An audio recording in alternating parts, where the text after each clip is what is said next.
সোমবার 7 দিনের উন্নত প্রশিক্ষণের জন্য ইন্ডিয়ান এগ্রিকালচার রিসার্চ ইনস্টিটিউট নয়াদিল্লিতে কৃষকদের একটি প্রতিনিধি দল রওনা হয়েছেন।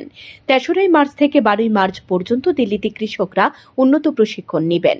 আগরতলায় বাদারঘাট রেল স্টেশনে কৃষিমন্ত্রীর উপস্থিতিতে রেল দিয়ে তারা দিল্লির উদ্দেশ্যে রওনা হয়েছেন। মন্ত্রী রতনলাল নাথ সংবাদ মাধ্যমের মুখোমুখি হয়ে বলেন, ত্রিপুরা থেকে প্রথমবার কৃষকদের 10টি টিম দিল্লি পাঠানো হচ্ছে। সেখানে উন্নত মানের প্রশিক্ষণ দেওয়া হবে কৃষকদের।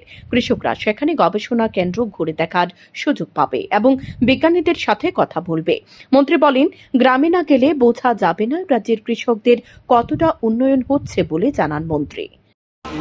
ত্রিপুরা থেকে এই প্রথম আমরা 10টা ব্যাচ, প্রতিটি ব্যাচে ত্রিপুরার 20 জন কৃষককে আমরা ট্রেনিং এ পাঠাচ্ছি এবং উন্নত মানের প্রশিক্ষণ। এটা ইন্ডিয়ান এগ্রিকালচার রিসার্চ ইনস্টিটিউট দিল্লিতে যেটা ছেড়ে যাচ্ছে। ভারতবর্ষে অনেক ইনস্টিটিউশন আছে, এটা বর্তমানে এখন টপ র্যাঙ্কে রয়েছে, সেখানে আমরা পাঠাচ্ছি। এবং আজকে আমাদের রাজধানী এক্সপ্রেসে যাত্রা করবে, তারা পৌঁছবে, সেখানে তারা 8 থেকে 10 দিন ট্রেনিং দেবে। ট্রেনিং দেওয়ার পরে এবং বিজ্ঞানীদের সাথে কথা বলবে এবং যারা এক্সপার্ট আছে তাদের সাথে কথা বলবে এবং দেখে আসবে গবেষণা ক্ষেত্র, এটা পরিদর্শন করবে এবং বিজ্ঞানীদের সাথে আলোচনা করবে এবং তাদেরকে ট্রেনিং দেবে আগামী নিউ টেকনোলজি, নূতন টেকনোলজি, যেটা আপনারা মাঠে গেলে বুঝতে পারবেন। আগরতলা শহরে থেকে ত্রিপুরাতে কি কৃষি হচ্ছে, আমি সেদিন আজকের থেকে 3 মাস আগে আমি খোয়াই গেছিলাম।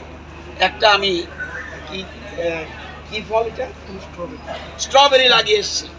সেই কৃষক আজকে এসে আমাকে স্টেশনের মধ্যে এই যে স্ট্রবেরিটা আমি লাগিয়ে এসেছি, সেই স্ট্রবেরি যে উৎপাদন হয়েছে, প্রোডাকশন হয়েছে, আজকে আমাকে উপহার দিয়েছে। সুতরাং গ্রামে যান, গ্রামে না গেলে বুঝতে পারবেন না রাজ্যের কৃষি ডেভেলপমেন্ট কি হচ্ছে। এদিকে ধলাই জেলার পিন্টু শর্মা নামে এক কৃষক জানান, আধুনিক ব্যবস্থার মাধ্যমে ফলন উৎপাদন বৃদ্ধি করার দিকে গুরুত্ব দিয়ে প্রশিক্ষণে যাওয়ার মূল উদ্দেশ্য। কারণ কৃষকদের ফলন বৃদ্ধি পেলে অর্থনৈতিকভাবেও তারা উন্নতি হবে। রাজ্য থেকে মোট 20 জন কৃষক দিল্লির উদ্দেশ্যে রওনা হয়েছেন। মোট 7 দিনের প্রশিক্ষণ বলে জানান কৃষক পিন্টু শর্মা। শান্তন টিভি।